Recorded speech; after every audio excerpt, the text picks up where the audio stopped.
Chapter 13.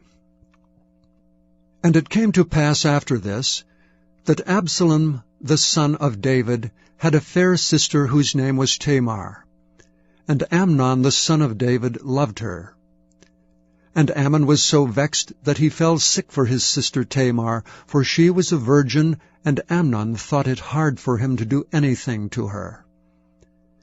But Amnon had a friend whose name was Jonadab, the son of Shemiah, David's brother, and Jonadab was a very subtle man.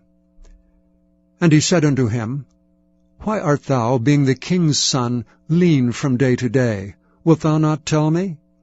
And Amnon said unto him, I love Tamar my brother Absalom's sister. And Jonadab said unto him, Lay thee down on thy bed, and make thyself sick. And when thy father cometh to see thee, say unto him, I pray thee, let my sister Tamar come and give me meat, and dress the meat in my sight, that I may see it, and eat it at her hand. So Amnon lay down and made himself sick, and when the king was come to see him, Amnon said unto the king, I pray thee, let Tamar my sister come, and make me a couple of cakes in my sight, that I may eat at her hand. Then David sent home to Tamar, saying, Go now to thy brother Amnon's house, and dress him meat. So Tamar went to her brother Amnon's house, and he was laid down. And she took flour, and kneaded it, and made cakes in his sight, and did bake the cakes. And she took a pan, and poured them out before him, but he refused to eat. And Amnon said, Have out all men from me. And they went out every man from him. And Amnon said unto Tamar, Bring the meat into the chamber, that I may eat of thine hand. And Tamar took the cakes which she had made, and brought them into the chamber to Amnon her brother. And when she had brought them unto him to eat, he took hold of her, and said unto her, Come lie with me, my sister. And she answered him, Nay, my brother, do not force me, for no such thing ought to be done in Israel. Do not thou this folly. And I, whither shall I cause my shame to go? And as for thee, thou shalt be as one of the fools in Israel. Now therefore, I pray thee, speak unto the king, for he will not withhold me from thee. Howbeit he would not hearken unto her voice, but being stronger than she, forced her, and lay with her. Then Amnon hated her exceedingly, so that the hatred wherewith he hated her was greater than the love wherewith he had loved her.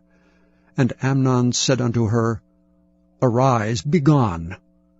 And she said unto him, There is no cause.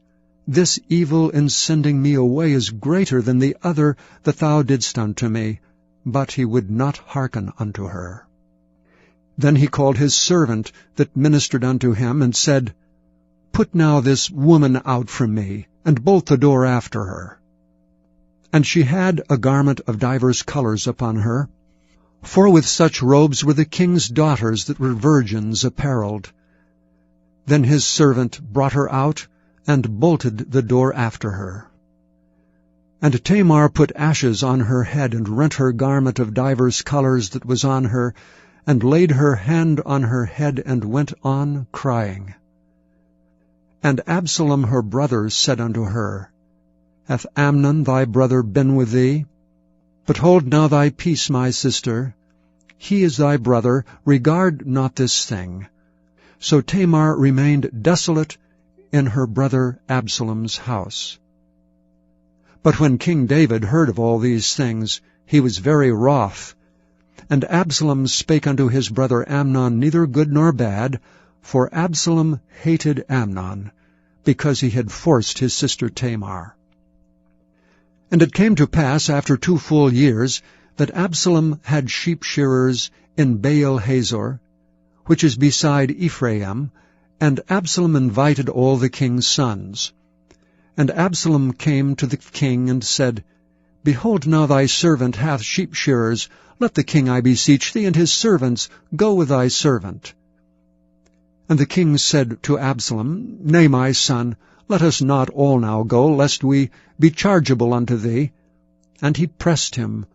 Howbeit he would not go, but blessed him. Then said Absalom, If not, I pray thee, let my brother Amnon go with us. And the king said unto him, Why should he go with thee? But Absalom pressed him that he let Amnon and all the king's sons go with him. Now Absalom had commanded his servants, saying, Mark ye now when Amnon's heart is merry with wine, and when I say unto you, Smite Amnon, then kill him, fear not. Have not I commanded you? Be courageous, and be valiant. And the servants of Absalom did unto Amnon as Absalom had commanded. Then all the king's sons arose, and every man gat him up upon his mule, and fled.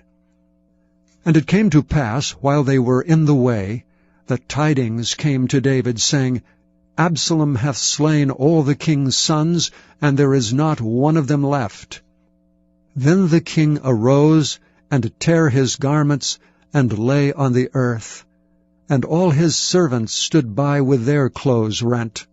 And Jonadab the son of Shimeah, David's brother, answered and said, Let not my lord suppose that they have slain all the young men, the king's sons. For Amnon only is dead. For by the appointment of Absalom this hath been determined from the day that he forced his sister Tamar. Now therefore let not my lord the king take the thing to his heart to think that all the king's sons are dead, for Amnon only is dead. But Absalom fled, and the young man that kept the watch lifted up his eyes, and looked, and behold, there came much people by the way of the hillside behind him. And Jonadab said unto the king, Behold, the king's sons come, as thy servant said, so it is.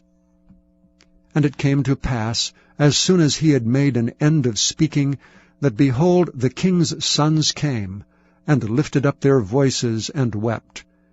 And the king also and all his servants wept very sore.